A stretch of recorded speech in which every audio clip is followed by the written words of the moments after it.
gini Miss Mary ya, pertanyaan dibanding Mm, korupsi kita ini kan kebanyakan mm. mungkin Oh, nih, orang jadi tua orang ayah tuanya ayahnya nih. berada di si anak ini kehilangan sosok ayah di rumah nih. Ah, Ada nggak sih ya. mungkin pengaruhnya nih terhadap Mm-mm. mungkin perkembangan si anak itu? Itu Mary. Pengaruhnya sih ya mungkin pasti Mm-mm. berbeda ya dengan Iya, ayah yang ada setiap hari di iya. rumah dengan yang jauh. Tapi Cara untuk mengidentifikasi anak-anak yang berkebutuhan khusus nih Mbak. mm, Mungkin di awal menemukannya atau kita bisa bilang dia anak berkebutuhan khusus, mungkin Mbak Mary punya metode sendiri Mbak. Boleh ya di-share Mbak? lebih Mm, kita lihat mm. ciri-cirinya, ciri-ciri Ciri-cirinya. yang umum ya. Ah, Nah, gitu. Ciri-ciri yang umum mm. biasanya Sedunia kita berdiri penuh bangga di atas gelombang. Kami percaya Indonesia juara di samudra. Salam Korps, kembali bersama saya Randy. Kali ini saya tetap akan memandu podcast CIPD episode kali ini. Alhamdulillah, masih di bulan Ramadan kali ini, kita kedatangan salah satu narasumber yang spesial lagi. Narasumber yang kesehariannya mungkin bersama dengan anak-anak yang spesial. Seperti itu. Langsung saja kita sambut, ini dia dengan Mbak Mary, siapa namanya Mbak? ya, kalau nama lengkap saya Siti Mary Siti Mary Mariani. Meriani ya, Iya. apa kabar Mbak? Baik, Masih dengan Pak Hamzah, alhamdulillah. dengan ibu dengan siapa namanya Bu? Saya Ibu Lestari. Ibu Lestari. Oke, dengan Ibu Lestari ini kita berempat ini akan ngobrol-ngobrol seputar boleh dibilang ya apa namanya tentang anak spesial lah kita istilahkan ya Mbak ya. Iya, Ini betul. ya. Sebelum kita mulai podcast ini, saya persilakan mungkin dari Mbak Mary boleh perkenalan dulu ke penonton kita. Saya Ya, persilakan. ya, selamat siang para penonton. Perkenalkan, saya Siti Mary Mariani, biasa dipanggil dengan Ibu Mary. Kadang juga ada yang manggilnya Miss Mary. Nah, karena Oke. guru anak berkebutuhan khusus. Dan Oke. saat ini saya ingin berterima kasih atas kesempatan pada kali ini sudah diundang untuk berbagi cerita ya Mas ya. Iya, Sharing session kita nih sharing kita betul. ya dari sisi pengalaman yang saya miliki, mungkin bisa berbagi dengan para pemirsa semuanya, Bapak Ibu sekalian. Senang sekali. Saya ini juga memiliki anak berkebutuhan khusus Oke. dan juga alhamdulillah saat ini saya mengelola HS Learning Center Bogor, yaitu sebuah homeschooling yang saya dirikan Oke. untuk membimbing anak-anak berkebutuhan khusus. Oke. Dan memang uniknya anak berkebutuhan khusus yang kami bimbing itu usia remaja hingga dewasa. Remaja hingga dewasa. Nah, Coba. malah ada yang udah tua. Gitu. Ya, jadi udah tua ini memang benar-benar usianya di atas 25 tahun. Masih muda itu. Oh, masih muda ya. Kirain di atas 50 tahun. Ya, tapi Kalau karena kebutuhan jarang ya ya, kita kalau menemukan yang sudah sampai Iya, seusia kalau kebutuhan segitu. khusus memang ya. Jarang. Kalau iya, Rata-rata yang banyak Udah ditemui di umum. masyarakat ini yang masih kecil-kecil banyaknya. Tapi sekarang ternyata yang kecil-kecil itu sudah tumbuh menjadi besar, Oke. menjadi dewasa. Itu tadi pengantar itu tadi pengantar dari Ibu Sri Siti Mary Meriani, Siti Mary Meriani. Oke, Mbak. Saya mau tanya untuk pertanyaan pertama nih Mbak ya di Iya. podcast ini bahwa tadi kan anak berkebutuhan khusus ya, saya sih bilangnya tadi anak spesial ya Mbak Iya, ya. betul. Nah, jadi kira-kira itu teridentifikasi awalnya atau gimana sih Mbak itu bisa dikatakan si anak itu berkebutuhan khusus, cara Mbak mengidentifikasi awalnya seperti Iya. apa Mbak? Jadi biasanya yang utama itu adalah dari sisi komunikasi. Komunikasi. Ya, komunikasi, kontak mata, dan juga sikap ya, Sikap. behaviornya. Jadi kadang kalau misalnya anak yang masih kecil nih, misalnya itu masih samar biasanya. Tapi kalau misalnya ciri-cirinya ketika dia dipanggil dan kita ajak bicara, dia itu tidak menatap kita, tidak ada kontak mata. Tidak ada kontak mata. Seperti itu. Nah, terus kemudian juga ada juga yang behaviornya berbeda dari anak pada umumnya. Nah, seperti itu. Terus kemudian Kalau masih kecil itu biasanya dia kadang ada tantrum istilahnya. Tantrum ya. Tantrum Nangis, itu bayi, nangis balita terlalu ya. over tapi ya. Nah itu biasanya dia karena over stimulus atau dia terlalu juga hypersensitif. Nah seperti itu. Misalnya ada yang memang dia itu menurut kita mendengar suara sirine ataupun suara yang memekakan telinga menurut kita biasa saja ya. Iya. Tetapi untuk anak yang berkebutuhan khusus ada yang memang daya dengarnya itu sangat sensitif gitu. Dia sampai bisa menutup telinganya. Itu seperti itu. Itu salah satu cirinya. Oke, jadi ketika menemukan anak-anak seperti itu, Ah, Mbak Mary langsung mungkin dipetakan atau Nah, dijadikan memang sebagai itu juga anak yang tidak bisa saya yang memetakan sendiri. Kita butuh tim Oh, ada khusus timnya juga, Mbak, karena ya? Oke. untuk diagnosa tersebut butuh pihak ketiga, Oh, ada yaitu pihak ketiga. psikolog Psikolog, ya. atau dokter rehabilitasi medis. Oke. Nah, seperti itu. Nah, kalau Sudah banget. iya, Iya, sih. kita lagi-lagi. Berisik. Astagfirullahaladzim. Ngapain sih? Kan aku juga fokus nih. Udah, Mbak. Iya. Biar berisik semua. Ulang lagi apa gimana nih? Dari yang tadi saya tanya lagi. Oke. Siap. Ya, action lagi dulu ya. Pertanyaan pertama tadi Mbak ya. Oke, Mbak ya. Mohon maaf banget, Mbak. Iya, nggak apa-apa. Ini tadi- Saya juga mau cari contekan. Bener di sini. Oke, udah lagi dulu. Oke, action lagi dulu. Udah. Oke.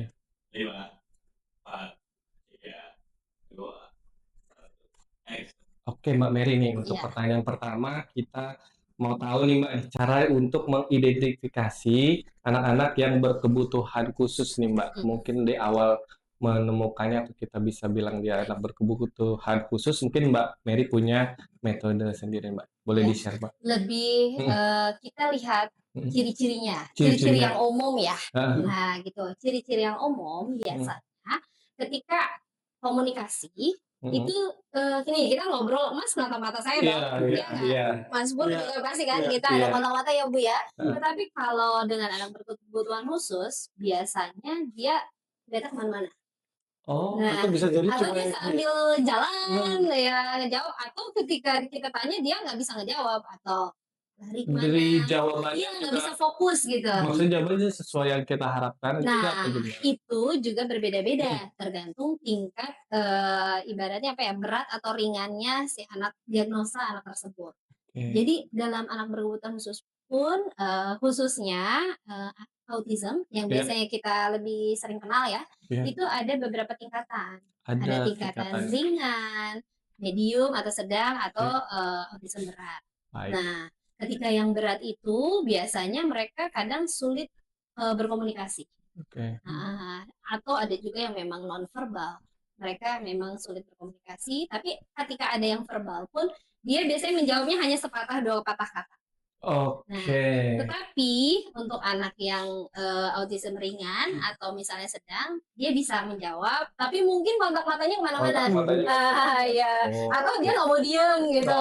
Oke. Nah, itu tuh akan ada prosesnya. Bagaimana caranya membuat dia itu bisa duduk diam, fokus dan menjawab kita.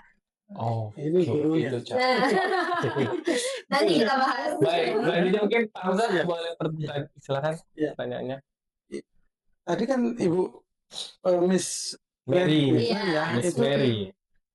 terutama kontak mata yang utama itu. Iya. Kalau misalnya kan kita sering temuin nih anak-anak itu kalau minta sesuatu nangis nggak berhenti itu.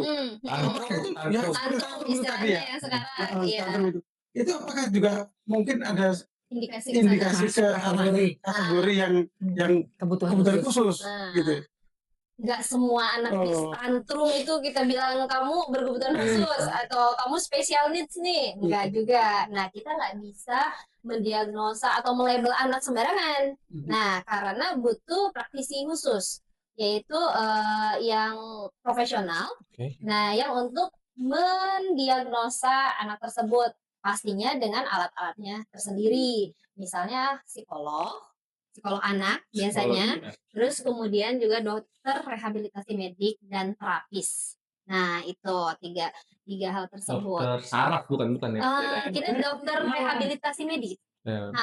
Jadi ada rehabilitasi medis itu adalah dokter Psikolog kan. perkembangan anak lah gitu. Dokter anak lah. Tapi Beda mereka juga. beda. Ada nanti Dokter Mas psikolog. mungkin bisa ke rumah sakit tanya ada bagian rehabilitasi medik anak Dokter nggak? rehabilitasi. Kalau di Nah, mungkin masih awam ya untuk anak ya, masih awam. untuk orang yang Betul. belum punya anak berkebutuhan khusus ataupun yang masih single. Udah. Oh, udah. Udah. Punya anak, alhamdulillah anaknya normal ya Mas ya. Alhamdulillah. Mudah-mudahan normal semuanya. Tapi memang kita sebagai orang tua muda ataupun calon kakek nenek udah punya cucu Pak? udah 2 Oh, udah dua. Anaknya ini. Oh, anaknya ini ya. Maksudnya nanti mungkin akan punya cucu ataupun yang punya anak harus lebih aware dengan tahapan perkembangan Ya. anak. Oke. Nah, disitulah kita bisa mengidentifikasi anak kita. Bukan berarti kita khawatir berlebihan, bukan. Oke. Tetapi lebih ke antisipasi gitu loh. Karena dengan deteksi dini itu akan kita treatment sehingga kedepannya dia akan menjadi lebih baik. Tujuan utamanya apa? Agar anak berkebutuhan khusus ini bisa mandiri ke depannya. Karena kita sebagai Sembuh, orang bisa tua sampai sembuh nggak sih itu Mbak ya? yang Dis- saya tahu disebutnya sih. berdasarkan pengalaman yang saya pelajari Iya. itu tidak bisa sembuh, Oh. tetapi dia bisa berubah menjadi lebih baik. Bisa berubah. Kita bisa treatment dia agar bisa lebih baik, better, lebih mandiri. Tapi Dan itu prosesnya tidak instan, Mas. tidak instan ya. Tidak sebulan 2 bulan, tidak setahun 2 tahun, tetapi butuh konsistensi, kesabaran, hati, ikhlas, Betul, pastinya dan konsistensi itu dibutuhkan selama bertahun-tahun. Karena setiap waktu pasti ada aja PR-nya untuk anak ini. Jadi ini membuat kita terus belajar hikmahnya itu. pertanyaan selanjutnya tuh Mbak. Iya. Pertanyaan strateginya tuh gimana tuh Mbak ya? Karena kan setiap hari perkembangannya mesti kita pantau atau seperti apa strategi dari Mbak Mary nih untuk terhadap anak-anak berkebutuhan khusus tersebut tuh. Jadi memang untuk anak berkebutuhan khusus ini pendekatan belajarnya sangat berbeda-beda. Berbeda-beda ya. Nah, mereka ini anak yang unik, Iya. Iya. Unik ya. memiliki keunikan tersendiri. Di samping mereka memiliki kelemahan atau kekurangan, kita jangan fokus dari kekurangannya. Jangan fokus di Tapi kekurangannya. kita harus cari apa kelebihannya. Gitu. Agar kenapa? Saya mengajak para orang tua seperti ini agar kita tidak terpuruk dalam kesedihan. Siapa yang nggak sedih punya anak berkebutuhan khusus? Pasti. Tapi itu adalah saya jadi sedih. Iya. Saya juga sama. Saya punya anak Ujian berkebutuhan khusus. namanya kita Iya. kesana aja. Jadi para orang tua berkebutuhan khusus, anak berkebutuhan khusus ini adalah orang tua yang insya Allah terpilih oleh Allah, yang dititipkan anugerah yang besar ini ya, maksudnya Bu ya, anak itu kan titipan Iya, Allah. betul. Nah, apalagi ini special need, harus kita jaga, kita bimbing, kita bahagiakan mereka agar kedepannya kita bisa membuat dia mandiri itu. Karena kita nggak bisa ngedampingin mereka seumur Selamanya. hidup, Iya. ya nggak? Nah itu makanya saya ini berdasarkan pengalaman orang tua murid saya, terus berdasarkan juga pengalaman pribadi saya yang memiliki anak berkebutuhan khusus, terbersihlah syukur gitu. Alhamdulillah Allah mentakdirkan qadarullah sehingga sampai saat ini saya bisa membimbing mereka gitu dan membuat komunitas untuk mereka beraktivitas positif setiap hari gitu. Terus malah sampai sekarang anak bimbingan saya itu ada yang berkuliah, terus kemudian ada yang sudah lulus kuliah, mereka paham loh, Mas Bur, kalau yang autism ringan itu ya atau yang sedang itu mereka paham tingkatan jenjang pendidikan atau jenjang kehidupan. SMP, SD, SMP, SMA, habis SMA apa? kuliah. Habis kuliah apa? Kerja. Nah itu kerja itu yang kadang jadi tantangan yang luar biasa buat kami para praktisi anak berkebutuhan khusus. Tapi gini Mbak Mary, kalau di zaman sekarang kayak kalau nggak salah sih lagi hit-hitnya Iya. ya perusahaan-perusahaan ini berlomba-lomba mencari anak berkebutuhan khusus Betul. untuk Program CSR ya.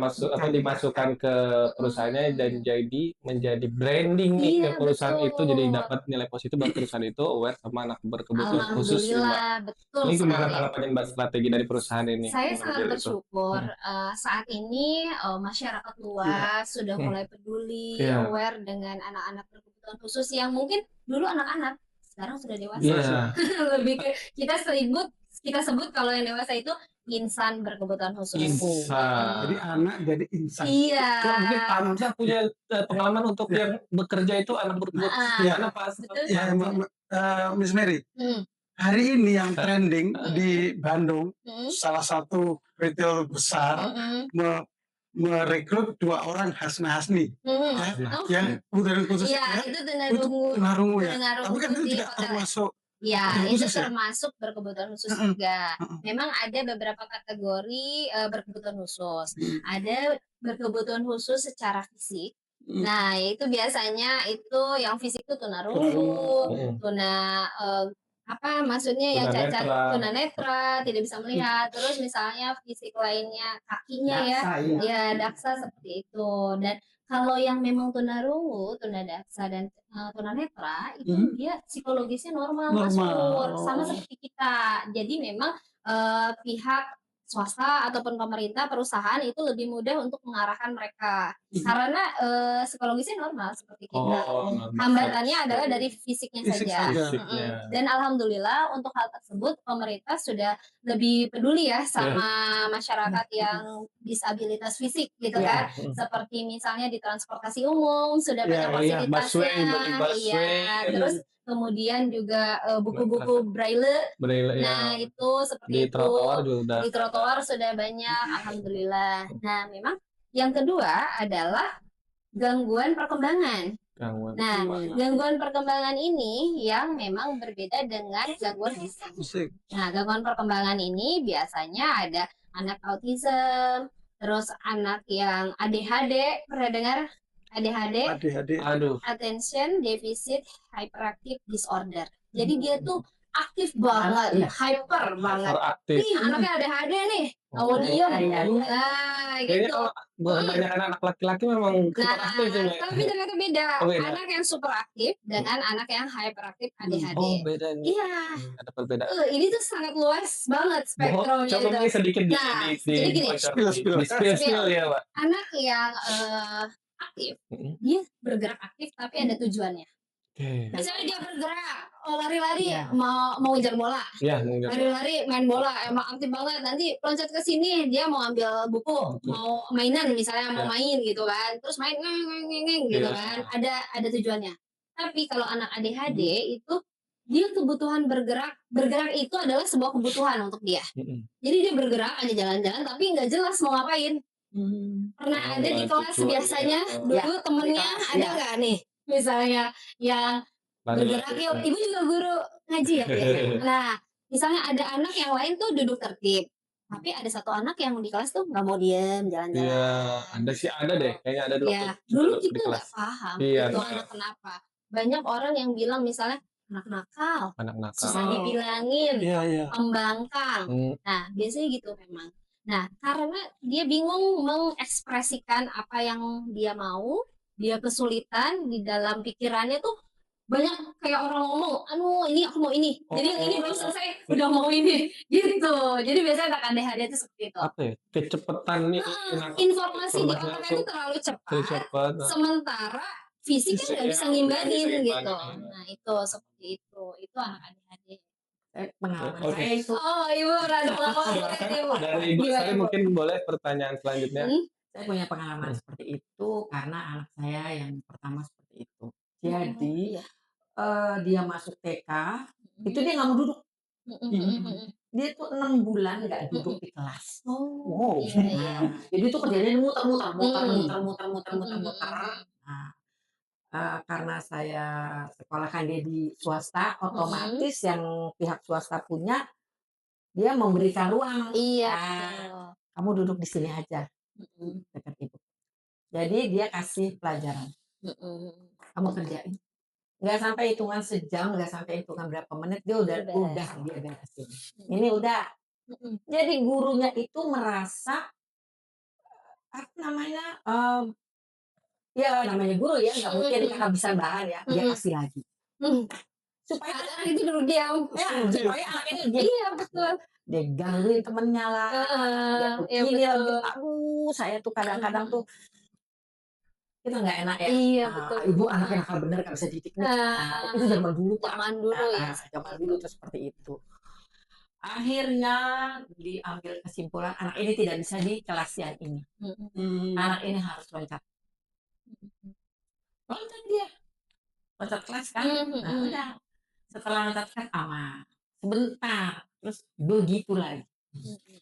Jadi ada dua tuh ininya, apa namanya, anaknya untuk kategori knowledge-nya dia mungkin bisa kejar. Betul. Tapi untuk emosionalnya tidak bisa. Tidak Dan stabil ya itu Bu ya. tidak akan bisa berjalan sampai kapanpun seperti itu. Nah, yang seperti ini, Miss Mary kira-kira treatmentnya seperti apa nih? Sebenarnya kan ini khusus banget nih. Betul, masuk Iya. ke pertanyaan selanjutnya tentang peran orang tua nih Miss Mary. Iya. Jadi kalau di sekolah mungkin udah sama Miss Mary dan tim ya. Nah, sekarang kalau di rumah seperti apa nih untuk peran orang tua? Penanganannya seperti apa? Ya Siap. betul.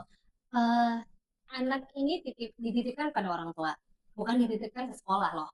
Ya kan? Iya. Oh, dan Sebenarnya iya. yang utama adalah orang tua. Justru di rumah. Iya. Orang tua mengatur, manajernya lah gitu kan ya. Ibaratnya artis ini manajer artisnya gitu. Jadi apa yang harus dilakukan orang tua? Pertama, saat menerima anak tersebut pasti shock dong. Siapa yang nggak sedih gitu? Anak kita berbeda dari anak yang lainnya. Pertama, kita orang tua harus ikhlas menerima ini udah takdir dari Tuhan. Orang tua yang diberikan anak berkebutuhan khusus berarti dipercaya oleh Tuhan untuk membimbing anak tersebut. Insya Allah jadi amal pahala buat kita, tabungan kita nanti. Seperti itu. Yang kedua, jangan cuma ikhlas, tapi juga ada treatment. Nah, usaha ikhtiar ya Bu ya. Ikhtiar ini demi anak kita juga, demi kita juga. Karena kalau kita tidak treatment, anak ini akan selamanya kita suapin. Kapan dia dewasanya? Anak ini pun bisa mandiri seperti anak umum lainnya. Nah, kita harus percaya dan yakin itu. Karena dengan kita yakin, insya Allah, Allah akan kasih kemudahan pada kita. Nah, tapi anaknya tuh nggak mau diem, nangis. Nah, gimana caranya? Kita terapi. Atau pertama kita bawa dulu ke psikolog atau dokter rehabilitasi medik. Kita tanya, konsultasi kepada profesional. Anak saya kenapa ya? Misalnya kok nggak mau diem, dikasih tahu susah, tapi nggak mau denger, jalan-jalan terus kayak nakal gitu kan. Tapi beda dengan anak biasanya gitu, luar biasa lah ini ya. Biasanya dulu tuh aktif banget, saya sampai langsing Mas dulu waktu pas anak saya 2-3 tahun ya. Terus kemudian berikutnya kita bawa ke dokter rehabilitasi medik di asesmen ataupun psikolog kita asesmen. Nah dari asesmen itu akan muncul anak ibu diagnosa awal begini misalnya. Nah tapi itu pun kalau masih kecil, kadang masih bisa berubah diagnosanya. Masih bisa berubah. Dulu anak saya didiagnosanya speech delay. Nah, hanya speech delay. Nah, kenapa? Karena saat itu umur 3 tahun, mungkin belum bisa bicara. Terus ketika dites sama dokternya itu dia bisa dikasih instruksi, masih bisa. Nah, anak ibu hanya speech delay nih, butuh terapinya ini. Jadi ada beberapa terapi yang harus dilakukan. Dari si profesional itu pasti kasih menu yang harus dilakukan di rumah gitu. Obatnya lah, resepnya gitu. Tapi resepnya bukan resep minum, tapi harus kita lakukan tindakannya. Jadi ada terapi bicara, terus ada terapi sensori integrasi, ada terapi okupasi. Nah pasti apa ya itu okupasi mungkin. Nah ini kayaknya mungkin nggak cukup 1 sesi. Jadi ada terapi tersebut, terus kemudian terapi behavior sikap. Nah itu harus dilakukan dan jika dia sudah diterapi dalam 3 bulan kita lihat perkembangannya. Jika sudah lebih baik masukkan sekolah. Untuk apa? Sekolah normal atau sekolah yang itu untuk sosialisasi. Dia belajar bersosialisasi karena anak-anak seperti ini kadang ketemu orang baru takut, Betul, nangis, pasti. karena hypersensitif. Dia, apa ya, hypersensitif gitu kan. Nah terus Terlalu baper mungkin lah ya, apa jadi bawahnya ya, takut, over baper gitu. anxiety, Anxiety ya, takut, apa khawatir zaman tingkat sekarang? tinggi, ya gitu. Anxiety, Nah oke. gitu, terus kemudian setelah itu diamati 3 bulan. Oke. Nah, tapi kita harus sabar banget, karena tidak instan yang tadi perkembangan itu. Anak saya terapi bicara umur 3 tahun, pertama nangis terus. Oke. Di dalam ruangan, kita orang nggak boleh masuk Mas, kalau Oke. misalnya terapi itu. Sudah ada timnya yang Nah, itu yang bikin orang tua kadang maju mundur, karena nangis terus, Bu, kasihan 1 jam pastinya pertama melihatnya, tuh Bu. nangis terus. Mhm. Kita pasti nggak tega, Betul, betul. tapi kita harus Iya. tega. Kenapa? Ini untuk dia loh, masa depan dia. Mhm. Kalau dia nggak terusin, ada beberapa teman saya yang waktu itu udah nggak lanjut Kasihan, terapinya, menyerah. kasihan. Iya, Nah, menyerah Oh. misalnya. Nah, terus ketika itu ternyata anak saya yang terus, alhamdulillah ada perkembangannya nih. Tapi anak yang menyerah masih belum juga ada beberapa kemajuannya belum. Jadi memang itulah kita harus terus maju, terus kita kuatkan anak kita dan diri kita sendiri gitu. Nah, kemudian yang berikutnya adalah lingkungan, keluarga harus menerima. Itu bukan hanya orang tua yang menerima, Mereka kakek, pun juga, nenek, paman, tante, Iya, itu iya, juga harus menerima, keponakan, sepupu gitu. Karena anak ini butuh dicintai. Mereka juga hatinya juga mungkin hatinya masih normal kali ya, masih Mas, bisa. jangan salah. Bisa. Nih, saya ya waktu itu Mhm. pertama kali bertemu anak autism itu, Oke. saya awalnya baru lulus kuliah, Oke. alhamdulillah keterima di sekolah swasta yang memang sekolah inklusi, dia Oke. internasional inklusi. Terus kemudian saya bertemu anak berkebutuhan khusus di tahun 2011. Mhm. Itu saya masih awam sebenarnya dengan anak berkebutuhan khusus. Masih Nah, baru. masih baru. Tapi ketika hati kita ikhlas, baik gitu ya, tulus kita ke mereka, dia akan lebih menerima kita, lebih lebih aware, lebih sayang gitu, lebih gampang memberikan ilmu gitu, masukan kepada mereka. Tetapi beda dengan ketika ada orang yang hatinya tidak tulus, mereka nggak mau deket-deket. Udah, ibaratnya udah ada di hatinya mungkin udah tahu oh dia Iya, nggak tulus nih ada gitu. apa ya, kayak chemistry. Mereka Udah chemistry ya. Chemistry-nya itu bisa terbentuk. Chemistry-nya udah kuat. Ya. Iya, mereka lebih peka ya Bu ya hatinya gitu. Karena anak-anak itu biasanya dikasih kelebihannya ya itu. Iya, mungkin dikasih kelebihan. Iya. Nah, ini Mas Randy, ini bagus juga buat kita korps ini. Iya. Ya, korps kita ini kan kita lihat nih banyak kita pelaut-pelaut itu Iya. kan bapaknya di luar layar. Layar. Nah, ini edukasi dari Miss Mary ini bagus sekali nih untuk karena tadi saya dengar dari Miss Mary bilang Iya. UNICEF saat ini Iya. sudah mendata Pak, Oke. anak-anak kebutuhan khusus itu meningkat luar biasa. Iya. Jumlahnya berapa Miss Mary? Menurut penelitian dari UNICEF tahun 2025, jumlah anak berkebutuhan khusus di dunia ini mencapai 240 juta. Wow. Sekitar 16% populasi Dari dunia ya. dunia. Dan untuk Indonesia sendiri yaitu 2,4 juta anak yang berkebutuhan Jadi khusus. Walaupun itu ini ya beragam ya. Ada yang misalnya tunarungu, tunanetra, terus autism, ADHD, slow learner pun masuk kan slow berkebutuhan khusus. learner. Slow learner tuh kesulitan belajar. Jadi kadang guru mungkin ya di kelas suka ada yang ini anak susah amat sih dikasih tahu. Diajarin sekali nggak bisa. 3 kali aja nggak bisa. Harus 10 kali diajarinnya baru bisa. Dan itu slow learner. Jadi spektrumnya itu benar-benar luas banget. Jadi mungkin maksudnya begini Miss Mary ya, pertanyaan dibanding korps kita ini kan kebanyakan mungkin pelaut nih, jadi orang tua ayahnya berlari, jadi si anak ini kehilangan sosok ayah di rumah nih, ada nggak sih mungkin pengaruhnya nih terhadap mungkin perkembangan si anak itu? Pengaruhnya sih ya mungkin pasti berbeda ya dengan ayah yang ada setiap hari di rumah dengan yang jauh. Tetapi apa daya, ayah yang jauh pun juga mencari rezeki untuk anaknya gitu kan. Kita sekarang perkembangan zaman ya sudah mulai bagus gitu ya, ada video call, pastinya itu harus rutin karena biar anaknya pun kenal bapaknya, terus juga bapaknya juga bisa ngecek perkembangan anaknya, minimal diajak ngobrol, pas diajak ngobrol, oh bisa jawab nggak nih, jadi kan tahu nih bapaknya nih misalnya umur 2 tahun harusnya kan udah bisa 1, 2 kata misalnya, atau merangkai kalimat singkat misalnya mau makan, kangen ayah misalnya gitu kan, seperti itu. Jadi kan bisa terdeteksi anak ini bisa komunikasi nggak, terus bisa duduk diam nggak ke dia video call gitu kan. Nah itu, nah sering diajak komunikasi di telepon gitu, bukan cuma ibunya aja yang ditelepon Pak, anaknya juga. Observasinya banyak Ya, ya. observasinya banyak. Ini Mas Randy Boleh, buat boleh, tips siap. kita Iya, ya. ya. Jadi kita harapkan para rekan-rekan yang masih di PAUD ya sering-sering ya, jangan sama ibunya tadi Miss Mary bilang, jangan sama ibunya aja. Jangan sampai Jangan. aja. Karena tadi Miss Mary ya, pandangan mata itu bisa melihat Itu kunci perkembangan utama. anak. Iya. Ya, jadi Dan komunikasinya itu pasti. makanya kita undang Miss Mary ke sini nih untuk itu Pak, supaya kita yang Jauh dari keluarga. nah, sering-sering video call Sama ke satu anaknya. lagi satu Mas, lagi. setelah video call kalau ada yang berbeda jangan dimarahin istrinya, tapi dikuatkan istrinya.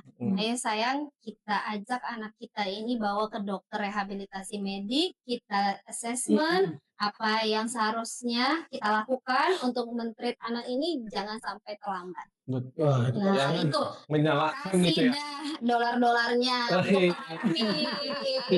Itu biayanya nggak sedikit Mas gitu. Oke, Itu terapi itu, tapi alhamdulillah pemerintah sekarang juga baik Masuk BPJS nggak? memberikan BPJS Wow. untuk terapi anak berkebutuhan khusus, walaupun menurut saya masih kurang cukup jumlah terapinya. Kurang Karena cukup. terapi itu harus banyak. Kurang Semakin cukup. banyak terapi, semakin banyak Nah, perkembangan. maksudnya yang Anaknya. ditanggung BPJS mungkin cuma beberapa. Iya, yang Seharusnya yang saya tahu, mohon maaf ya kalau misalnya salah ya, Oke. mungkin bisa dikoreksi, yang sudah berpengalaman melakukan terapi dengan BPJS, yang saya tahu itu 8 kali dalam Pertemuan. nggak per 3 bulan apa dalam sebulan saya kurang tahu. Tetapi yang pengalaman saya pribadi, ketika kita dalam 1 minggu melakukan minimal 4 kali terapi, itu perkembangan akan lebih baik. Oke.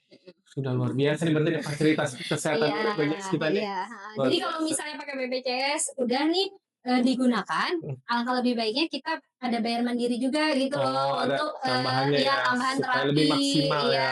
agar lebih maksimal. Tetapi itu kembali lagi ke keputusan orang tua masing-masing ya, Betul. Bapak Ibu, karena kan kita tahu tingkat ekonomi seseorang berbeda-beda. Berbeda-beda. Dengan adanya keinginan untuk menterapi pun itu saya sudah sangat apresiasi luar biasa.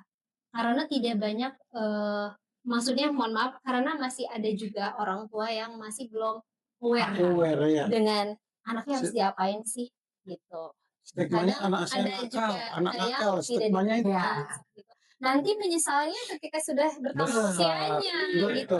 Lebih sulit lagi di treatmentnya seperti itu. Itu ini penting Oke. sekali. Ini zaman sekarang banyak nih ya orang tua yang ya behaviornya nggak begitu aware sama anak ya. Iya. Udahlah main HP aja nih. Nah, Oh iya. Oke, siap. Nah, Itu bagaimana itu nih senjata di sini, ampuh ya. banget, Bu. Nah, Positif atau negatif tuh Bu? Apa Bu Miss Mary tuh kasih HP nih anak iya. nangis, anak tantrum lu kasih HP. nah, Nah, itu itu dia. gimana ya? Saya juga seorang ibu nih. Nah, Jadi gini, memang itu cara paling Langit biru memeluk bumi, pelaut Indonesia. lagi rekam aja. Oke. 30 menit. Kabarin aja kalau udah. Kasih ya kalau udah ya. Oke. Siap. Oke, dan saya semuanya ya. 5, 4, 3, 2, 1. Oke. Salam. 1, 2, 1.